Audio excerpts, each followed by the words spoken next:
интересам. У нашей страны есть все для этого. Поэтому голосовать важно и нужно.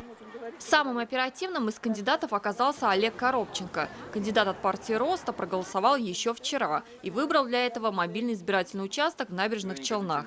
Завершил голосование кандидат в президенты фотографией с бюллетенем в руках. Наша партия, у нее есть задачи по созданию несырьевого сектора экономики, уйти от зависимости продажи нефти и газа. И есть планы, которые нужно сделать. А кто будет президентом, конечно же, нужно посмотреть, обратить внимание на то, что предлагали другие, взять самое лучшее и постараться это внедрить.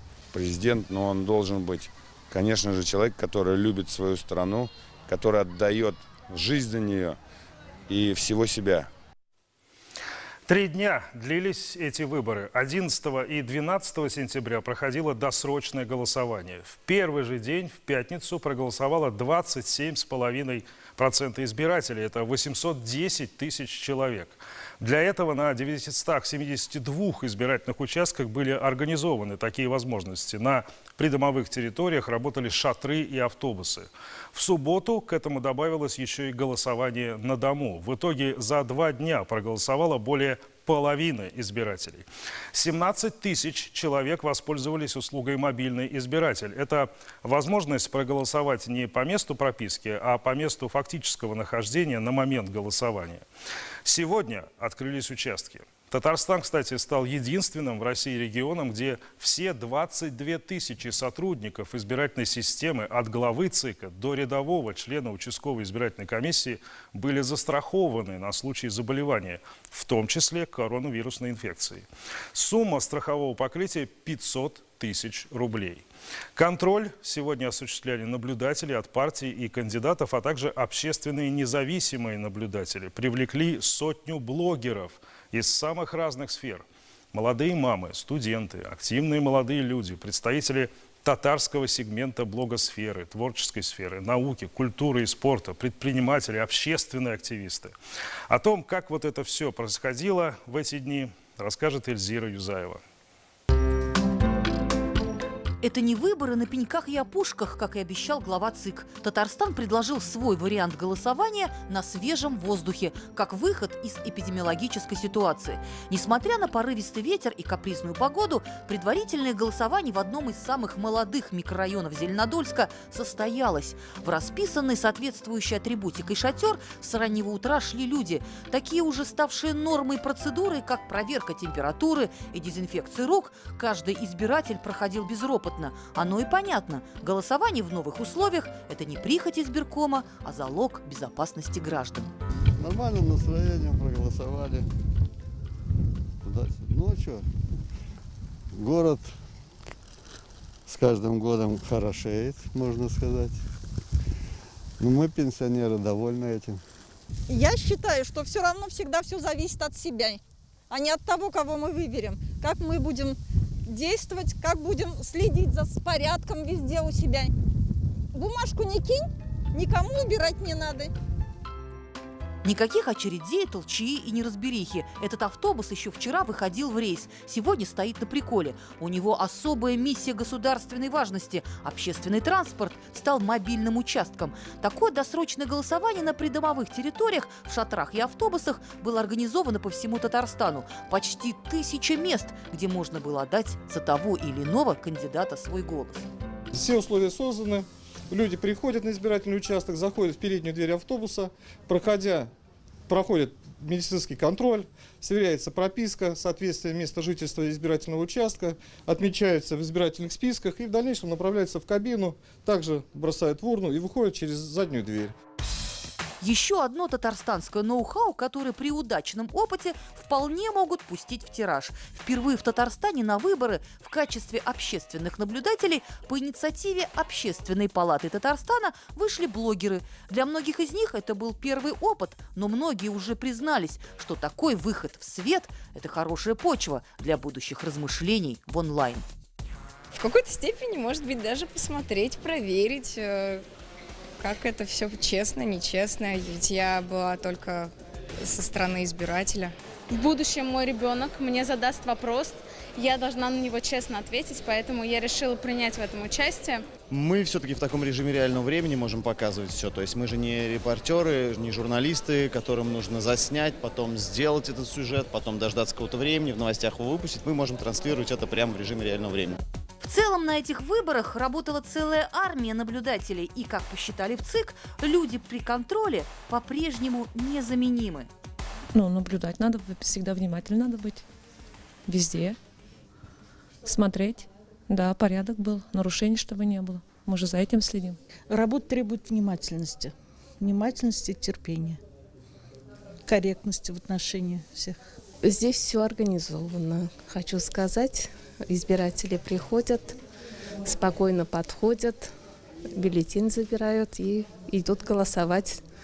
Пока никаких нарушений не было. Если в самые непростые эпидемиологические ситуации у нас было свыше 16 тысяч наблюдателей, то сейчас присоединяется еще и от партий, от кандидатов. Я считаю, что это очень мощный стимул развития избирательной системы. Но все же камеры наблюдения остались на всех 65 территориальных избирательных комиссиях. Помимо того, чтобы исключить любую возможность спекуляции, на некоторых участках были установлены комплексы обработки избирательных бюллетеней. Устройство, которое бюллетени принимает только по одному. Таков механизм. Вот это самое главное. Легитимность. Нам не нужны искусственные цифры, и люди в это не верят. И очень важно, чтобы сегодня и наблюдатели, и возможность пользоваться гаджетами, и при необходимости, чтобы люди могли снять на свои мобильные телефоны происходящее. Возможность абсолютно есть. В случае спора это все будет использоваться в ЦИКе, и у полномочного по правам человека, и в суде. Всего в организации этих выборов было задействовано 2807 участковых избирательных комиссий. 46 из них работали в местах временного пребывания избирателей. В больницах, в СИЗО, в санаториях, в аэропорту и на ЖД-вокзале. Голосование, как отмечало руководство ЦИК, на протяжении 3 дней проходило в штатном режиме. С хорошей активностью и с отсутствием явных нарушений, которые могли бы повлиять на процесс голосования. Правда, на одном из участков Казани произошел курьезный случай. Впервые пожелал проголосовать самый настоящий робот. Он попросил у членов избирательной комиссии даже выдать ему для этого бюллетень. Я хочу проголосовать. Здравствуйте, сколько вам лет? 3 года. Голосование возможно только с 18 лет. Мы не можем выдать вам бюллетень. Как жаль. Перефразируя одну очень известную крылатую фразу, хочется сказать, что для наших граждан выборы – это всегда праздник. Многие все эти дни голосования жили в ожидании главного события – большого концерта на территории Большого Казанского футбольного стадиона. Концертная программа началась после полудня, но войти сюда на территорию мог не каждый, а лишь тот, у кого на руке имеется вот такой браслет. Как доказательство того, что свое избирательное право ты уже претворил в жизнь. Очень нравится детям. Дети довольны, очень много конкурсов. Футболку разрисовали, лицо. Спортивные мероприятия вот у нас старший сын посещает, очень нравится. Довольны всем. Нам очень понравилось. Мы вначале пришли сюда, знакомились, показалось не очень, а сейчас так развеселились, что просто неохота уходить. Все-таки хочется, чтобы у нас было все в стране идеально. Даже в самом Татарстане мы очень рады, что Татарстан очень хорошо обстроился, выстроился, очень красивый стал. У нас очень много гостей. У нас есть чем гордиться. Так или иначе, эти выборы у многих избирателей останутся в памяти. И в первую очередь, как выборы, когда избиратели приходили на участки хоть и с закрытыми лицами, но с открытой душой. Эльзира Юзаева, Роман Безменов и Андрей Ключников. 7 дней. Традиционно, если вы хотите ощутить всю атмосферу выборов, ту самую атмосферу выборов как праздника, вам нужно, конечно, выбраться за пределы Казани. В городах и районах, особенно в сельской местности, выборы, да и вообще любое голосование по-прежнему воспринимают как праздник. А местным властям по-прежнему важно не только, что люди придут на выборы, но и то, как они это сделают. Если творчески, значит, это непременно попадет в хронику этого дня. Поэтому районы стараются наперебой. Помнится, что вот в июле, когда мы голосовали за поправки к Конституции, особого креатива не наблюдалось, по известным санитарным причинам, но сегодня, кажется, можно уже чуть больше, чем тогда, и выборы эти прошли именно так, как и ожидалось. Об этом Татьяна Тимошенко. В поселке Бирюлинского зверосовхоза Высокогорского района это воскресенье превратили в настоящий сельский праздник. И похоже, что избиратели с этого участка разойдутся только поздно вечером. День голосования для местных коллективов запланирован и входит в план культурных мероприятий. На набережной поселка в новом и вполне городском сквере уже проголосовавшие все, кто по обе стороны этого праздника, и артисты. Успели. Обязательно в первую очередь пошли. В первую очередь, да. И зрители. Те, у кого день расписан по минутам, а в семье свой собственный, хоть пока еще и очень маленький, самый главный человек. Мы сначала голосовать всей семьей, потом вот гулять. Этот избирательный участок в Высокогорском районе претендует на лидерство по явке. Большинство избирателей к середине главного дня голосования уже прошли. В эти выборы мы ожидаем явку 100%. Надеемся на явку 100%, потому что я думаю, что она такая и будет. Вот. Традиционно у нас голосуют очень хорошо. И это благодаря, опять же, нашим депутатам, которые собирали сходы граждан с жителями поселка. Каждый депутат по своему округу собирал людей, беседовал, задавал вопросы. Они спрашивали что-то, что им нужно. И вот, соответственно, благодаря этому я считаю, что у нас явка улучшается и улучшается. Особенность таких поселковых участков в том, что они объединяют избирателей из нескольких деревень. Чтобы проголосовать, надо не просто дойти, а доехать порой до 10 километров. Но и здесь, в поселке Чернышевка, заявляют повышенную планку для явки. На участок ходят семьями. Для молодоженов Александра и Дарьи это первый совместный выбор. И, похоже, вопрос, идти на голосование или нет, не возникал. Семейное дело, где оно маленьким-то бывает? Да, мы строим дом, начали строить дом, то есть... Всю остальную жизнь мы хотим прожить здесь. Для Егора Чугунова это первые в жизни выборы. 18 лет исполнилось не так давно. Утверждает, что и в среде сверстников накануне также велись обсуждения кандидатур на главный пост в республике. Решил то, что мой голос тоже как-то повлияет на выбор президента. Но чуть-чуть есть волнение первый раз же, потому что... Свой голос отдал единственный житель села Семиостровка в Актанышском районе. 82-летний Габдулла Хайбулин живет отшельником вот уже 40 лет, но выборы не пропускает никогда.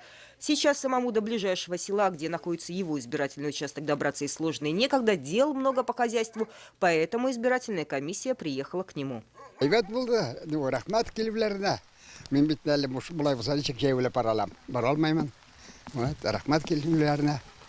Пришла избирательная комиссия к жительнице Елабуги Клавдии Пустобаевой. Ей 101 год. И впервые она пришла на избирательный участок 18 лет в 1937 году. Тогда проходили выборы депутатов Верховного Совета СССР. Первые выборы, голосовали Отто Юльевич Шмидт, полярник, и Михаил Иванович Калинин, председатель Совнаркома. Чтобы первые выборы запомнились на всю жизнь, такую задачу поставил себе юный изобретатель из Мамадыша. Он приехал на избирательный участок на электромобиле, собранном собственными руками. Сегодня я впервые иду на выборы. И чтобы этот день прошел не как у всех, мы решили с друзьями соорудить электромобиль, который в течение года изобретали. А в Альметьевске сегодня наблюдали велосипедную пробку. Столица нефтяников – это еще и первый в республике город, где велосипедисты чувствуют себя на дорогах свободно. Сегодня в Альметьевске активисты клуба «Колесо» всей дружной командой, более 300 человек, приехали на избирательный участок. Мы вместе собрались и приехали дружно, с хорошим настроением. В Нурлате семья Семирхановых пришла на избирательный участок не только с настроением, но заглянув перед голосованием в салон красоты с творческим настроем. Наш образ и конкретно прическа называется «Ветер перемен». Это перемены всегда положительные, перемены хорошие, тем более нашей республики. С песней по жизни и даже на выборы абдарахмановских бабушек знают далеко за пределами республики, даже в Турции, Финляндии, где они бывали с гастролями. На участок голосования они пришли всем коллективом. Почему я такая нарядная пришла? Мне хочется, чтобы и себе, и мне, и окружающим людям было хорошо. С избирательного участка и в поле в Барском районе сейчас самый разгар уборки урожая. Пока одни комбайнеры на участке хозяйственном, другие на избирательном. Работают посменно, без перебоев и на работе, и в голосовании. Благодаря того, что выборы проходят все-таки с 11 по 13 сентября, находим время, чтобы механизаторы также сделали свой выбор. Единый день голосования сегодня для больших городов и малых сел завершился практически одинаково праздничными концертами на больших главных площадках и небольшими, почти семейными выступлениями. А общим подарком в юбилейный для республики год, созревшим как раз к сентябрю из цветов и овощных культур, стал самый большой барс в 85 на 85 метров, и разместился он на площади в 1 гектар в Зеленодольском районе. И этот символ республики виден издалека. Татьяна Тимошенко, Светлана Звонарева, Андрей Ключников. 7 дней. Итак, выборы состоялись. В них были задействованы 14 тысяч наблюдателей. Много это или мало? У нас 2807 участков. Получается ровно по 5 наблюдателей на каждый участок. Сегодня в течение всего дня в Казани в агентстве Татмедиа работал единый информационный центр, откуда мы черпали самую свежую информацию и где своими впечатлениями от происходящего делились главы муниципалитетов, известные российские политологи и руководство ЦИКа. Вот наиболее интересные мнения в части того, что касается итогов не выборов, а проведения самой процедуры голосования. Употребление термина «традиции», скажем так, в информационных кандидатов одного из материалов – это не просто как бы фигура речи, а действительно очень важный элемент того, на чем строится принятие решения о поддержке того или иного кандидата в республике. Еще раз скажу, то есть эффективная власть как бы получает поддержку. Ну, кто работает, за того и голосует. Вот еще раз я хочу вернуться к этому, что специфика этого года – это такой прагматизм и желание получить такую власть, которая при всех вызовах и при всех трудностях этого года сможет защитить и сможет работать для меня. Очевидно, что власти стали более открыты, более быстрыми в принятии решений, и понятно, что граждане реагируют на эти изменения, они поддерживают действующего главу республики и представителей «Единой России». Мне кажется, это хороший результат, который свидетельствует об изменениях к лучшему и свидетельствует о том, что есть перспективы у той системы управления, которая выстроена в Татарстане. Ключевым моментом для нас, как людей, которые осуществляют правовой контроль реальной ситуации, является наличие жалоб в ЦИК. Я говорю, в случае с республиканский ЦИК. Ну вот по имеющейся у меня информации, жалоб в ЦИК Татарстана поступило 0. Вот, 0. Вот это ключевой момент. Мы замечаем, что каждый год на выборах возникают те или иные новшества. В этом году, если вы не идете на выборы, то выборы уже идут к вам. Возможно, это лишь временно. Возможно, что и все эти меры предосторожности, вот вся эта санитария, это тоже временные меры. Но есть такие идеи, которые могут и прижиться. Например, привлечение блогеров для освещения этих выборов и попутно, конечно, и контроля за ними. Об этом как раз мы поговорили с членом Общественной палаты России Александром Малькевичем, который несколько дней провел в Татарстане и посетил массу избирательных участков. Вы, насколько я понимаю, инспектировали, скажем так, участки на предмет безопасности, санитарно-эпидемиологических условий и контроля, конечно, за выборами. Меня интересовали новые формы общественного контроля, которые реализуются в Татарстане. Блогеры, конечно, это очень, очень сильная идея, потому что люди, в общем, в хорошем смысле слова, аполитичные, непредвзятые, имеющие свою аудиторию подписчиков. У них нет задачи агитировать ни за кого-то, даже не за выборы. Их задача показать, как все устроено на самом деле. в том числе и санитарно-эпидемиологическую обстановку. Но вот, знаете, как это, в режиме видео-селфи или стрима, говорит, смотрите, друзья, подписчики, вот так голосуют, вот такие-то меры безопасности. И вот это вообще и не страшно, нет очередей, там никто никого там не хватает за руки. Вот урна, вот бюллетени. Это важно для того, чтобы действительно вот часть их аудитории, которая, может быть, никогда не голосовала, не знала об этом, да пусть они даже и не придут в этот раз, пусть они просто увидят, как происходят выборы, что это не страшно, не сложно. Плохую власть избирают хорошие люди, которые не ходят на выборы. Поэтому важно, чтобы вот эта мысль у молодых была, чтобы они понимали, что от них зависит. Как раз в этом и важная миссия блогеров-наблюдателей – показать, что все чисто и все честно. А задача тех, кто распространяет фейки, вбросы вот этих фейкометов, максимально скомпрометировать выборный процесс, чтобы как раз молодежь и в этот раз, и в следующий не пошла. Надо работать над тем, чтобы сохранить нашу стабильность, потому что, в общем-то, ее плоды мы, в частности, видим как раз в республике, на улицах городов республики. А разрушить это очень несложно. Но над этим как раз работают определенные силы и структуры. А противостоять им можно очень просто, правдой. Собственно, открыто показывать то, что есть на самом деле. Мы продолжим программу через пару минут.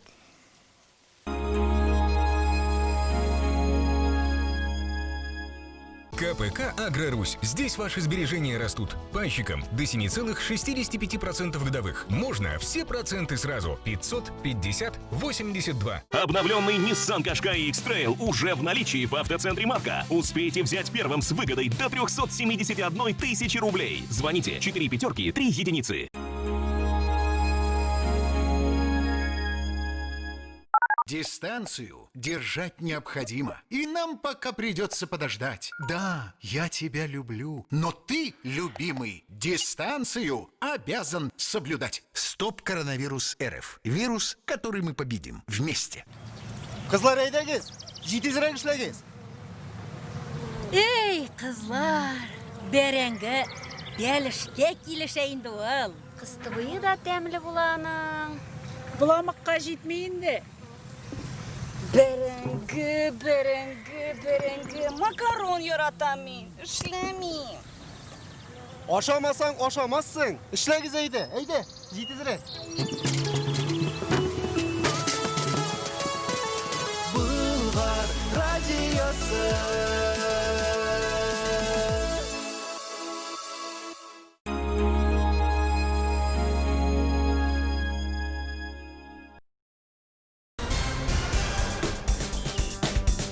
В понедельник Рустам Минниханов принял участие в торжественной церемонии запуска газопровода высокого давления Елабуга-Центральная ПАО «Нижнекамскнефтехим».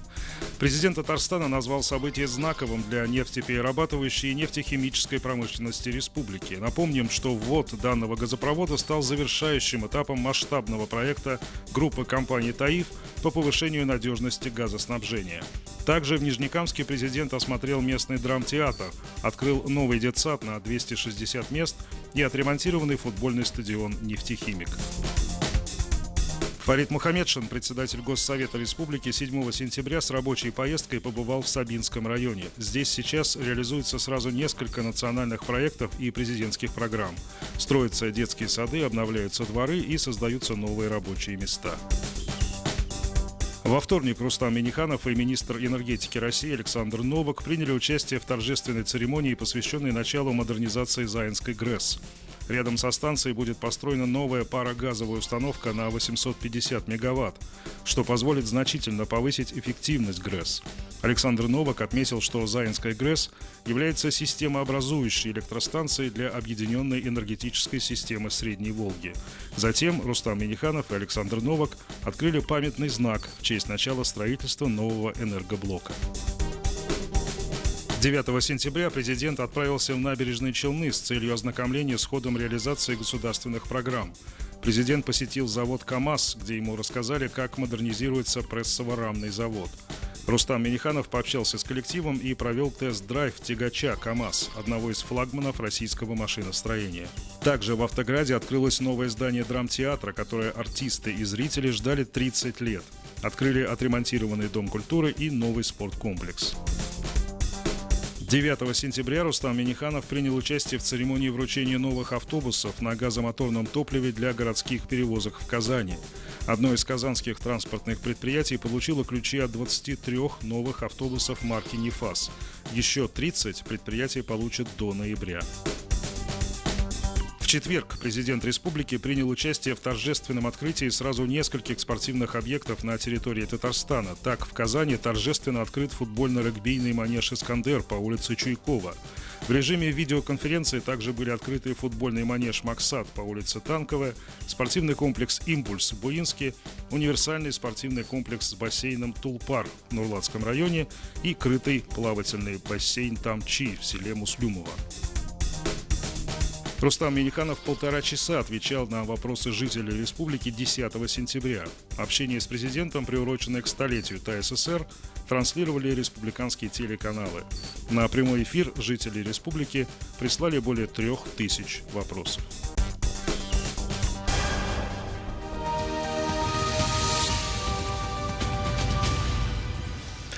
Мы продолжаем программу.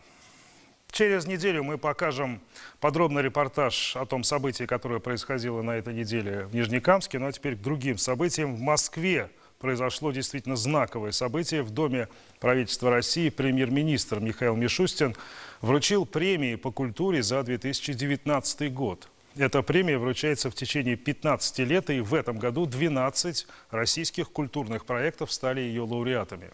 В их числе и республиканские проекты Фонда Возрождения. Лауреатов определяют по тому вкладу, который их творческие идеи вносят в развитие общероссийской и мировой культуры.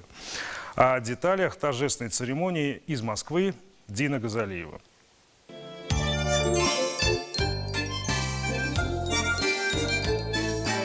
Жемчужина. Так говорят о чем-то красивом и дорогом, редком и особенном. А как сказать, если таких жемчужин уже россыпь? В Татарстане именно так и происходит. Сейчас в республике переплелись старина и настоящее, красивое и особенное, ценное и общепризнанное мировое.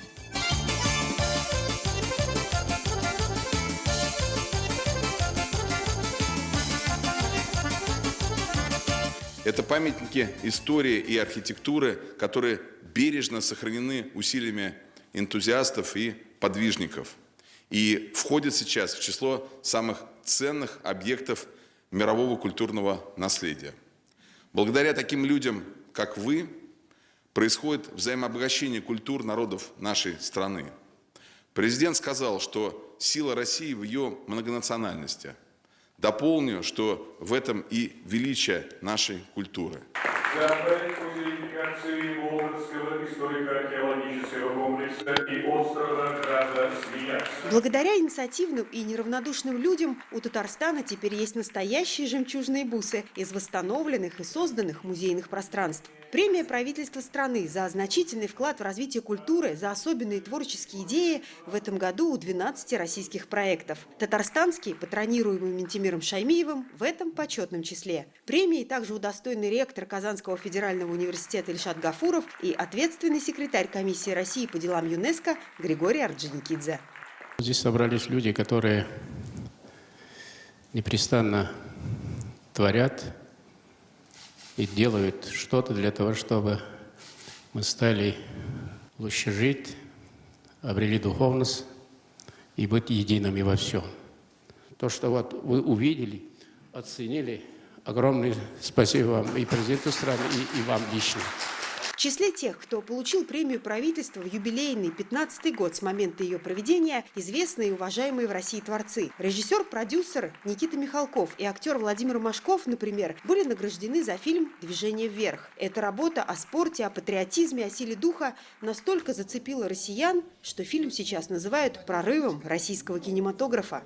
Я надеюсь, что на сегодняшний день наш зритель стал реально все-таки отличать, что что такое хорошо, что такое плохо. Уж мы больно много наелись, так сказать, того, что нам слили в 90-е годы, так сказать, из-за бугра, картины класса С, которые нам казались, так сказать, окошком в кислород. А там трубу ассенизацию там воткнули и вылили все, что там не годится, вместе с лекарствами. Поэтому я надеюсь и хочу верить в то, что мы будем постепенно, понимая наше, так сказать, значение для себя самих, мы должны заниматься собой. Собой, а вернее своей новой книгой, и дальше намерена заниматься и писательница Гузель Яхина. Лауреат премии, она поделилась с нами своими ближайшими творческими планами. Я работаю над 3-й книгой, я надеюсь, что она появится, очень надеюсь, и что скоро смогу рассказать о ней. Но она будет связана с каким-то образом с Татарстаном, как у вас предыдущий? Да, непременно. Фонду Возрождения, который основал Минтимир Шаймиев, исполнилось 10 лет. И премия правительства России – еще одно фактическое доказательство тому, что эти 10 стали целой эпохой для духовного возрождения Татарстана. Хотя главный факт этого, конечно, на виду и уже известны далеко за пределами России. Объекты культурного наследия ЮНЕСКО – Болгары и остров Град-Свияжск. Помочь наполнить духовные паруса многонационального народа республики – в этом видят свою миссию основатели Фонда Возрождения. Без знания прошлого, его не оценивая, невозможно обустраивать будущее и настоящую жизнь. Почему, я вам должен сказать, успехи республики, мы этому радуемся, и они очень заметные. И не только мы сами замечаем, что нас, значит, импонирует на, что уже в российском обществе, да, уже нас видно. Почему? Потому что есть результаты. А сколько вот мы вклад, ведь за последние 20 лет только в Татарстане, значит, 3 объекта, значит, уже в списке всемирного наследия. Еще готовится вот Казанская обсерватория. Я почему говорю, такого нигде нет. В смысле, пока в российском пространстве за этот период. Главное, в чем уверен Минтимир Шаймиев, это то, что восстановление исторических объектов в республике происходит и дальше должно происходить всегда с учетом интересов многоконфессионального народа Татарстана. Работать надо с людьми. Это на пользу наших людей. Вот это дает, я вам скажу, сила. Дина Гзалиева, Матвей Шинкаренко, Александр Ярошов, Марат Закиров. 7 дней. А теперь вернемся к выборам, кратким экскурсом в историю. Эта избирательная кампания фактически 5-я по счету в Татарстане. Еще 2 раза в 2005 и 2010 глав регионов по предложению президента России избирал парламент. То есть это было не всенародное волеизъявление. Первые выборы президента в республике прошли 12 июня 1991 года. Тогда жители Татарстана избрали своим президентом Минтимира Шаймиева. Спустя 5 лет, в 1996 году, избиратели продлили ему мандат доверия. На вторых выборах президента Шаймиев победил с более чем убедительным результатом. Он набрал почти 97% голосов избирателей.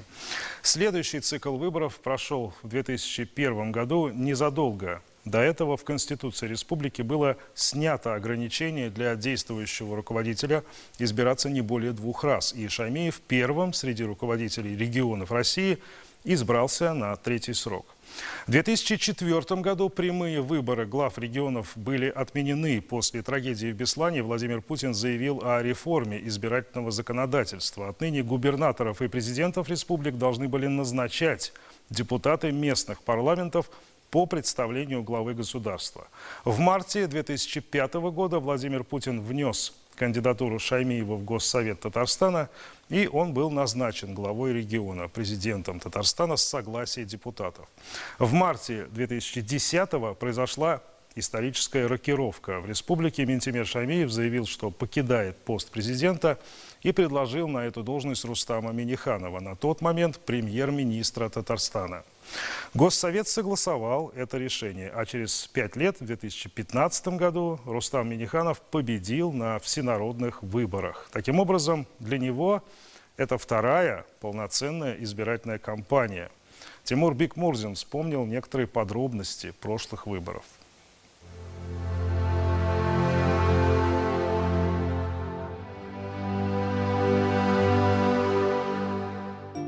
30 лет по историческим меркам не такой и большой срок. Для Татарстана целая эпоха, кардинально изменившая облик и жизнь республики. Что было, что стало. Нет смысла даже перечислять слишком глобальные и разительные перемены.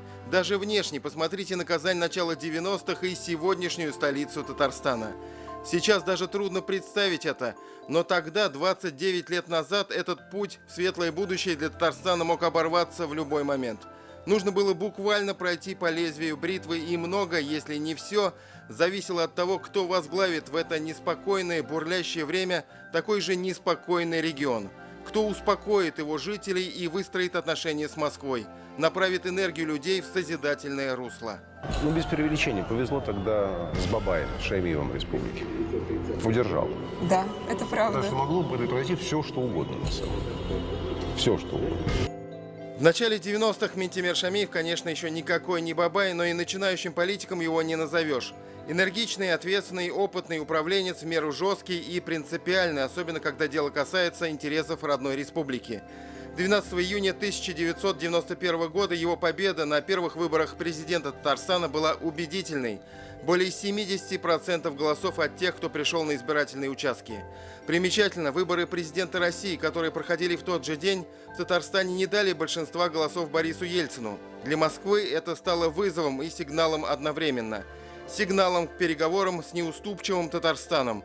И мы теперь все знаем, к чему они привели. К новому статусу государственности республики, большей самостоятельности, договору с федеральным центром о разграничении полномочий и предметов ведения, политическим и экономическим реформам. Как Татарстан воспользовался суверенитетом? Опять же, спустя время мы это хорошо знаем. Результаты говорят сами за себя. Когда говорят, что первые выборы президента Татарстана прошли на безальтернативной основе, это не совсем так. И тогда были альтернативные кандидаты, в том числе предприниматель Камиль Шайдаров и депутат Иван Грачев. Но по закону о выборах они должны были собрать необходимое количество подписей и свою поддержку, чего им не удалось, в отличие от Минтимера Шаймиева. За что вас ругаете? Ни за что. Наоборот, ждем. Всякие, наверное, бывают. Нет. Дай Бог здоровья вам. Спустя 5 лет победа Шаймиева на выборах президента уже безоговорочная. При явке свыше 77% за его кандидатуру проголосовали более 97% избирателей Татарстана. Когда первые 5 лет президентства прошло, меня вы спросили, значит, какой вы считаете наибольшей удачей или победой за первый срок президентства? Я тогда сказал, у людей посветлели лица, поверили, что мои слова сказаны тогда. Действительно, от души, с переживанием я говорил. Новый цикл выборов главы региона пришелся на март 2001 года. Соперниками Минтимера Шаймиева стали 4 кандидата. Депутат и бизнесмен Сергей Шашурин, он занял второе место с результатом 5,81%. Депутат Госдумы Иван Грачев, за него проголосовали 5,5%.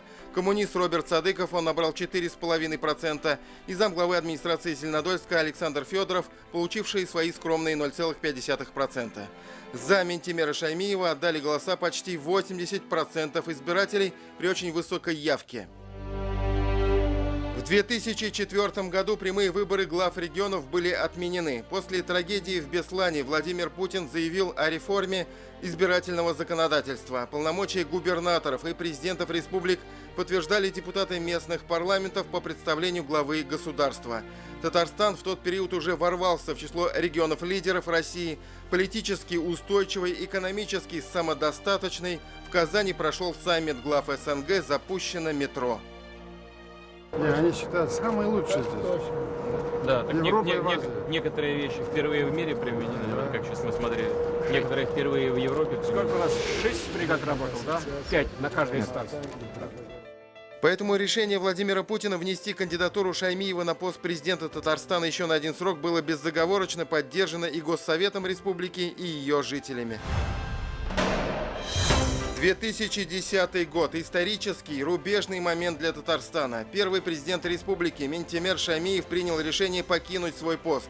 Его преемником стал Рустам Минниханов, на тот момент занимавший должность премьер-министра Татарстана.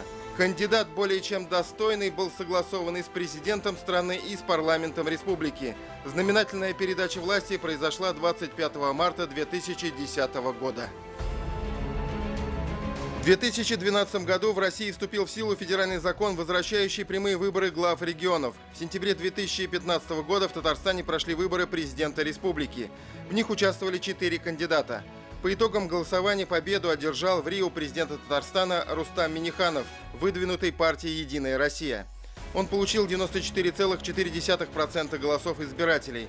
Его ближайший соперник, депутат Госсовета Республики, кандидата от КПРФ Хафиз Миргалимов, набрал 2,56%. Явка избирателей составила 84,21%. 18 сентября Минниханов официально вступил в должность сроком на 5 лет. –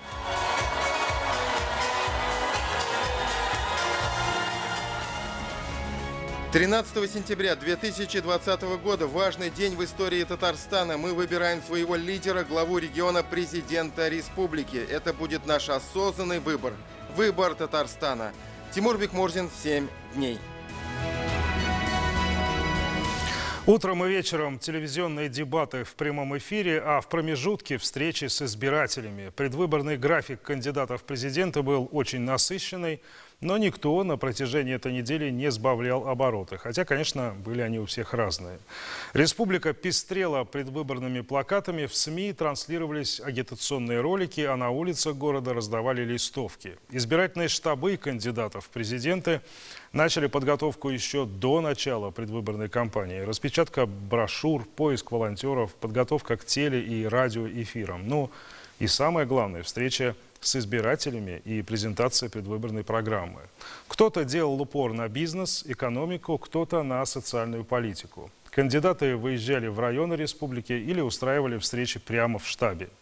Мы замечаем, что все чаще теперь для агитации используется интернет. Все кандидаты информировали о ходе кампании на своих сайтах и работали в социальных сетях.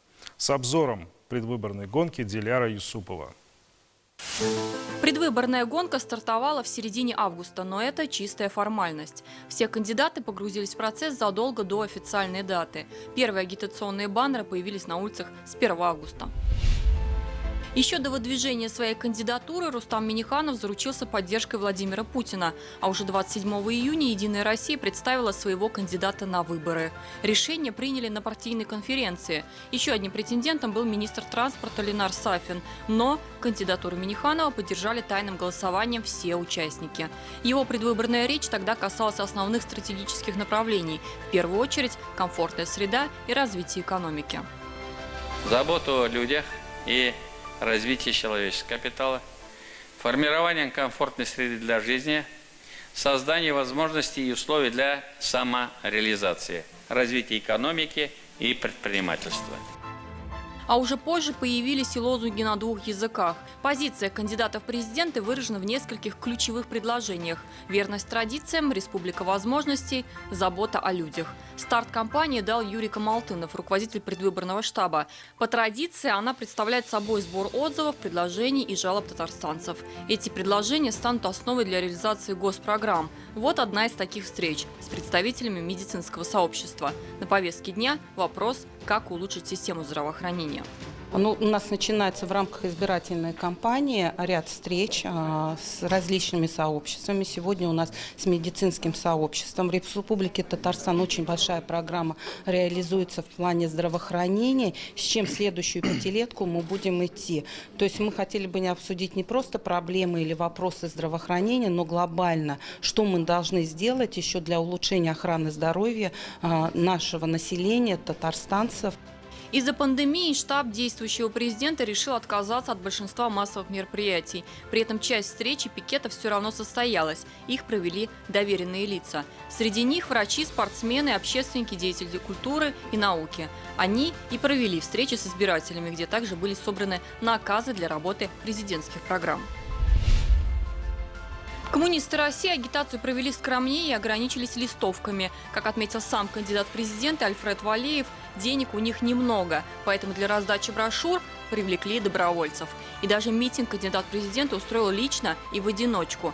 Предвыборный лозунг «Справедливость для всех», а программа, как и положено, самая коммунистическая. Это и контроль за ценами на продукты, и уравнивание заработной платы для всех слоев населения.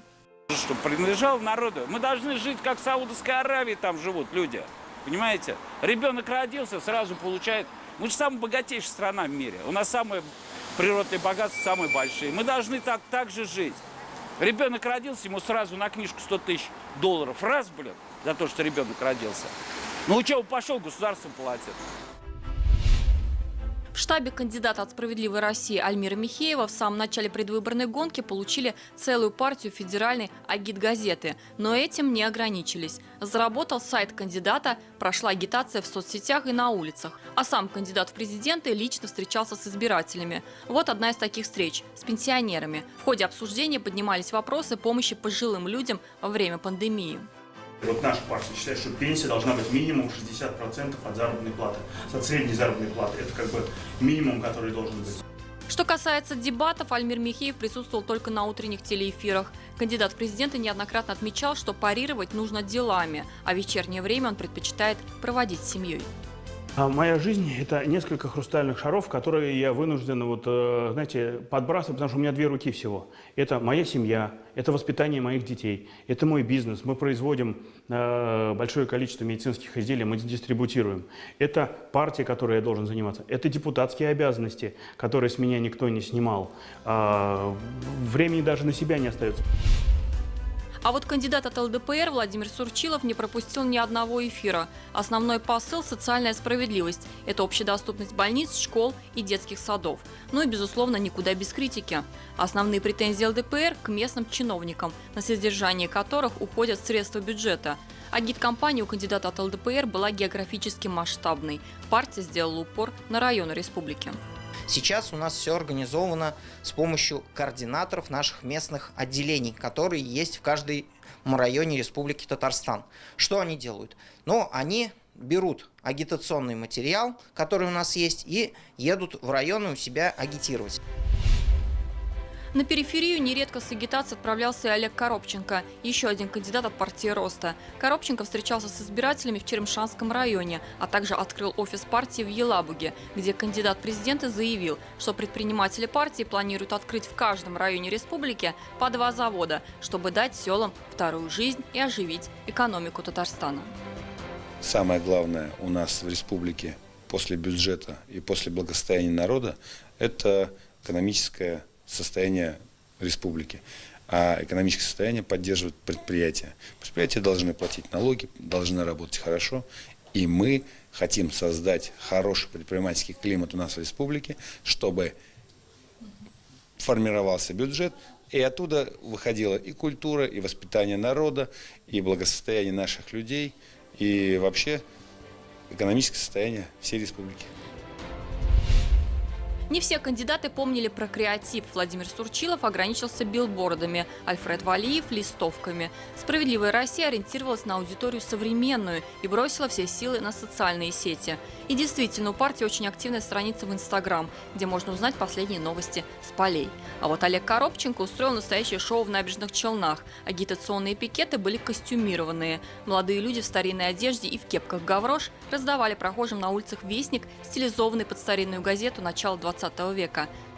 В целом понимание, что выборы президента важны с точки зрения укрепления позиции республики, лоббистские даже позиции республики, будем называть вещи своими именами, усиление такой адресности действий власти в отношении запросов граждан, это понимание удалось создать. И главное, самое, может быть, еще, что не было в последние дни перед кампанией, как часто случается в России, в отдельных регионах, это негативных действий неудачных со стороны самой власти, которая приводила к всплеску антирейтинга. Власть не пыталась сама за оппозицию создать протестную повестку. Обычно в Татарстане этого не наблюдается, но все-таки в виде примера других регионов или других органов власти я зафиксирую, что подобный парадокс время от времени на выборах возникает. Диляра Юсупова, 7 дней. Итак, прежде чем эти выборы тоже станут историей, еще несколько мгновений этого дня.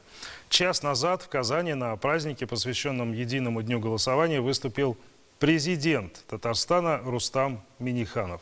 Вот его выступление. Хайырлы кеш, кадірлі достар. Хайырлы кеш, Казан.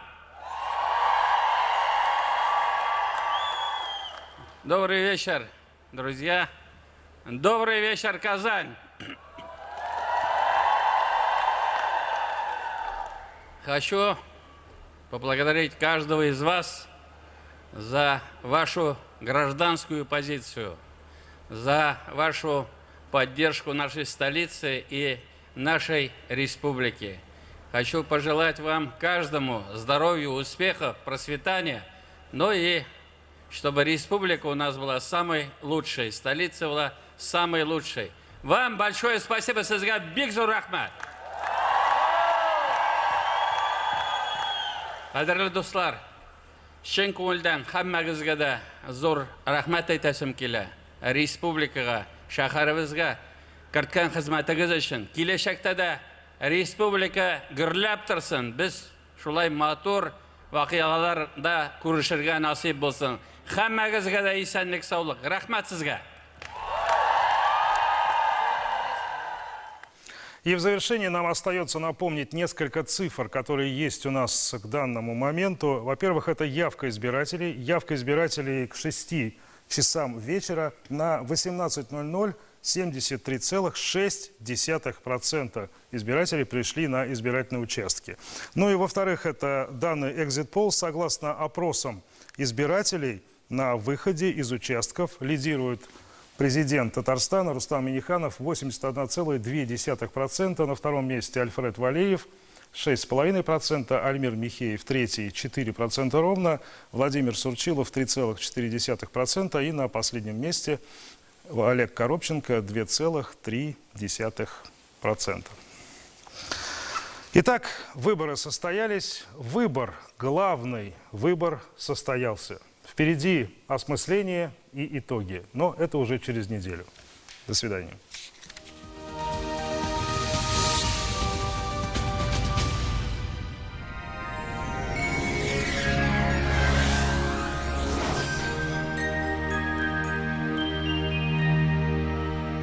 Здравствуйте! В предстоящую неделю осень проявит себя во всей красе.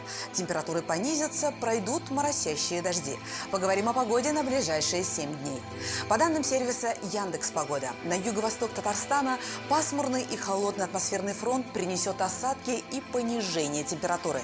Среднедневная температура 12 градусов выше нуля. Не забывайте зонты и одевайтесь теплее. Пасмурный циклон и на северо-востоке республики. Температура постепенно будет понижаться. Если в понедельник плюс 15, то к воскресенью всего 9 градусов тепла. Дыхание осени в полной мере почувствуют и жители центральных районов республики. Тут почти всю неделю будет пасмурно и дождливо. Температура не поднимется выше 14 градусов. На юго-западе Татарстана в понедельник небо затянет облаками и пройдут дожди. Температура понизится. Во вторник станет прохладнее, также не обойдется без осадков. В среду небольшие дожди. Потом передышка от осадков, но выходные будут дождливыми и прохладными. На северо-западе и в Казани в понедельник 13 градусов тепла. Дождь. Во вторник прохладная погода сохранится. В последующие дни температура станет еще ниже, местами пройдут дожди. Картина за окном будет грустной всю неделю, но далеко еще до первых зимних бурь. До свидания.